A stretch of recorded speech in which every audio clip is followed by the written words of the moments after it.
Hi again, this is Joe from the Level Up Your Gym podcast, and it is my honor to be joined today by Andy McCloy. Andy runs a heck of an athlete development business. I met Andy around 2015 when we did some business mentorship together. We were in a group together that helped us out. And during that time, I saw a lot of people move away from the athlete space. And Andy really leaned into it. And honestly, I'm one of those people who did a lot of athletes, saw the lower hanging fruit of working with adults. And that was some of my passion because of health history with my dad to work with adults. And I shifted over, and Andy's stuck with his athlete development, and he's developed a heck of a program on it. And Andy, how long have you been at it? So this is my 20th year in business. So I started my business 20 years ago, and about the first 4 years we were a little bit more adult fitness because my goal is to build these like franchise prototypes as profit centers for gyms and sell them off and make bazillions of dollars, because that's what everybody, well, at least young, stupid people like me do when they start a business. But about 5 years into it, I realized my heart and kind of my purpose was tied to working with youth athletes. And I think that's what I admire most about you, Andy, from our time together before and from keeping up with you on the Facebook and on the Instagram, that you've stuck to your passion when a lot of people have dropped off. You know, like you said, you've been in it for 20 years. You've stuck to passion to a point where I admire it. It's more than I have done at my facility. And I am certainly fine with admitting that. And I look up to you in that way. And I'm honored to have you on the podcast. And today we're going to give people some tips from Andy, who's been in this for 20 years, trained some heck of athletes, but also has programs that rings the register too. It's great to train some pro athletes, but you have to have a full program. And Andy's done an amazing job with it. So I am going to sit back. I'm going to do my best Joe Rogan, would just ask questions and let Andy talk. So Andy, what's your first tip for people who want to start their athlete development business, or they've been doing it for a while and they're struggling with seasonality and things like that? Yeah. So, well, I guess I could start there because you mentioned seasonality. I think there's two tips, and I'll start with the first one. And I do think there's some value in having adults. While I was all sport performance till probably 2016, I think, we decided to bring back in adults. It's just a good revenue center. It does help offset some of the seasonal issues with working with athletes. So, I mean, that is one tip that I have. I think there's a lot of guys that want to just do sport performance. And even if you pivot to that a couple years later, I think it's in your best interest to also service some adults. They're also great lead generators for kids. Most adults that you train have kids. That is the low-hanging fruit right there. So I would consider that. Tactical question. Who gets the prime time slots? When do your adults train?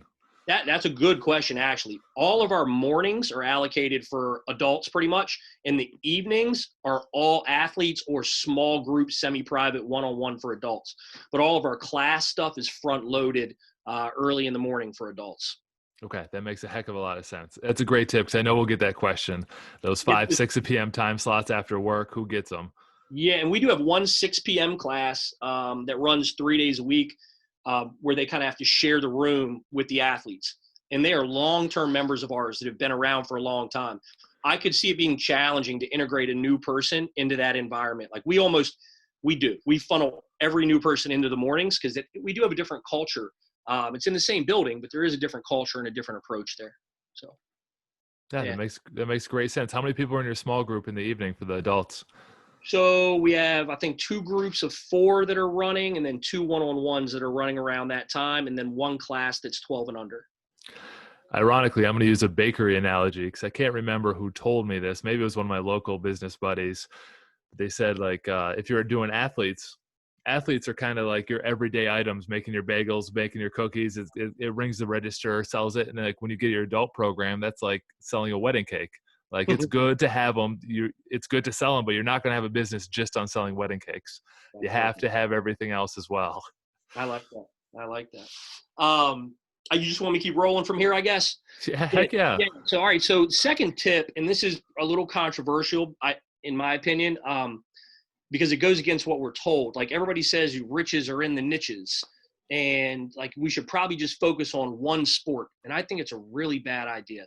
In fact, I've had people trying to get me to niche and just do football for years because we work with so many well-known football players. But one of the things that helps us offset seasonal issues is we train athletes in all the major sports, and even some that like you wouldn't think people play down here in Alabama, like hockey. We've got some equestrian. We've got a lot of different things that fill gaps. And everybody these days is told niche, niche, niche. Especially if you're starting out, I don't know if you can afford to do that. Like, unless you have some strong resonance in your community, like to be the football guy or the basketball guy, that's going to be a real uphill battle.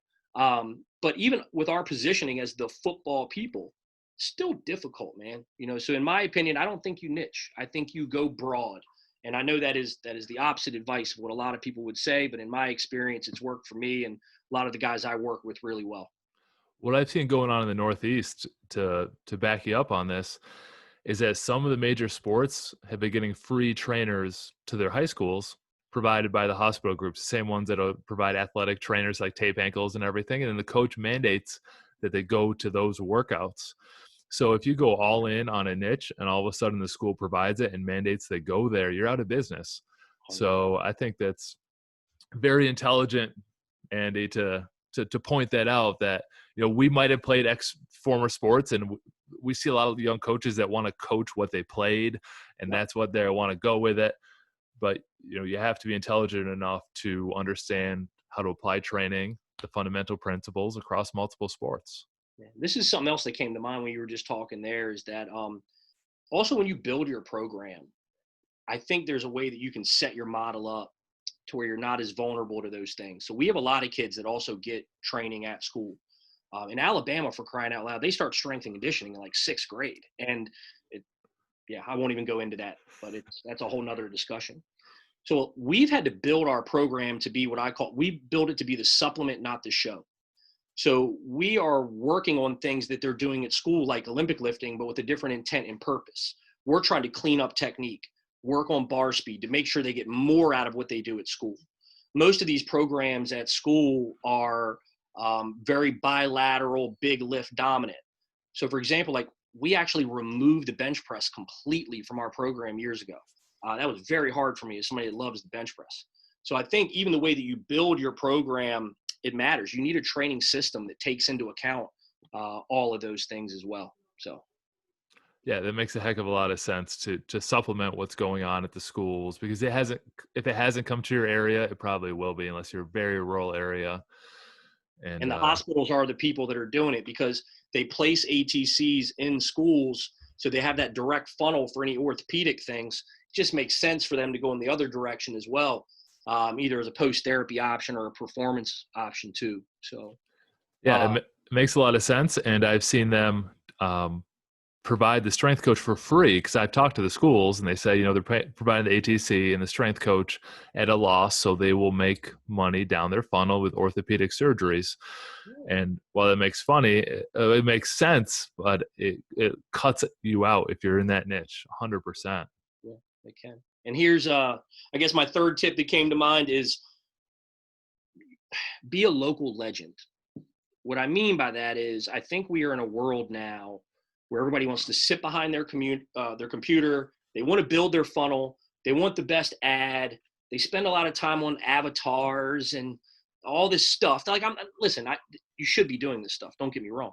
But if you think you're going to develop deep community relationships and have influence over youth sports and youth athletes by doing it from behind a computer, I think you're setting yourself up for failure.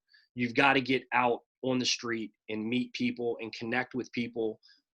I've done a lot of free work over the past 2 decades just to get out in my community, to get my name out there. And some of those seeds planted 15 years ago are now, really sprouting and developing. So that's something that I always talk about, is like, I want to be a local legend. I really don't care if everybody across the country knows me, but I do care if everybody in my community does. And I think that approach has served us really well. It's hard to run from us in our area because of our deep roots. Andy, I think what you said in there makes, again, a lot of sense. I remember maybe I'm just speaking about myself, but I've heard of other coaches as well who want that national exposure, and like they feel like they're going to use strength and conditioning to be famous. And then they go through this transformation 4 or 5 years in, and we're like, well, I can really go deeper in my community. And that's how I build a real business. And tactically speaking, Andy, you said you did years of free work. I have some examples too. What are some things that you've done? Camps, camps as lead generators are a great opportunity, and they can be themed around speed or themed around agility. Here recently, we've actually moved to invite only sport camps, and we send out they look like college letters with college envelopes after we've kind of pulled and mined data from our community, who are the studs in baseball, who are the young kids that have potential. And we reach out to AAU coaches, travel coaches, high school coaches, middle school coaches, compile this list and develop, a real hey, we want to invite you to this camp type of letter where it feels like a college recruitment letter. Put it in a cool branded envelope and mail it to them. And we've had great success doing that. I mean, I eat some labor hours and, a little bit of money on the materials, but that's a loss that is usually made up for tenfold, and I think it's got some real legs. Are those camps complimentary for them to come to? Yes, they're 100% free. Yep, we do it. And now we've done them paid before, because what we have really gone through for the past 2 years is the free camps and just doubling down on our ability, to sign up the kids that are most interested in what we do. I am a big fan of that as well, because there's often this debate that goes on along in marketing, like never give anything away for free. And that's probably true for some areas of internet marketing where you can't build a relationship online and it's just more challenging. But on this podcast, I preached before, and I'll do it again, is that if you get your perfect target demographic, be generous and get them in. We do it with adults. We do it with kids. We do the free speed clinics, usually at their field or their practice. For schools who don't have the provided athletic trainer, we do them for fundraisers. But they are complimentary because it's enrollment, it's authority, it's becoming a local legend, like Andy said. And don't try to nickel and dime your front end offer. Yeah. And another thing that we're doing it right now with a baseball team that is paying us, but we're going to do this for free with another football program that we approached.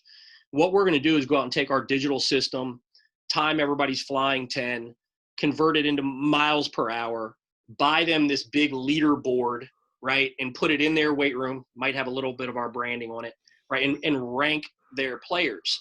And the value in that came from my experience in talking to a lot of kids about 40 times. There are a lot of kids that if they don't believe they can hit this magical 4 or 5, they don't even focus on speed that much. They just think they're not fast. They'll go do the drills, but the last thing they want to see is their name on a board where it says this kid ran a 4.5 and they ran a 4 ever, right? Well, they don't have a lot of context relative to miles per hour. They just don't know.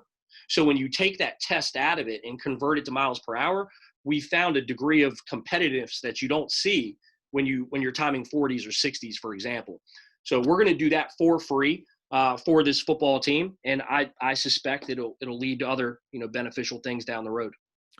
So that you say you do their flying 10, so not from a static start, you get them at a 10-yard period. No, we want 10 yards. Velocity. Yep. It's 10-yard flying window. We give them about 10, 15-yard build up, 10-yard flying window. That's usually based on constraints. We'd give them more if we're out on the field or something. Yeah. But yeah, that's been real valuable for us. That's cool. And it's not something that I've even considered before we just talked. I like when people occasionally use non-understood metrics, because then there's no frame of reference for them to be like, well, I saw on YouTube this guy ran a 4.2 or this guy benched 225 for 80, then I'm not even going to try. Well, change the test, change their mindset a little bit. And then when they're not sure about it, they're going to see where they land. So I think that's really smart. Yeah, man. Yeah, it's been beneficial. And we've seen the benefit with the baseball kids, and I suspect it's going to be the same for football. Beautiful, Andy. Now stay on, because I'm going to stop the recording here in a second, but Sure. I wanted to wrap this up. You gave your 3 tips. How can people learn more about you and what you do at BCI and with your sports business coaching programs? Yeah. So, I mean, the best way to find me is probably on the Instagram. That's where I'm trying to spend my time and hang out a little bit. So it's Andy McCloy, ANDYMCCLOY _BCI. And then if you want, you can reach out to me by email. It's Andy McCloy at bodycreationsinc.com. Yeah, and we have a very talented marketing assistant here that can hopefully put this underneath the video so you can just see it right there. Now, if you're listening to this, we'll put it on our website as well, so you can follow Andy. I highly recommend Andy's been at it for 20 years. He's not going anywhere. He's got a great program and tons of lessons. So I want to thank Andy and thank you for listening to the Level Up Your Gym podcast. Make sure to subscribe it, and we will be back next week with another episode.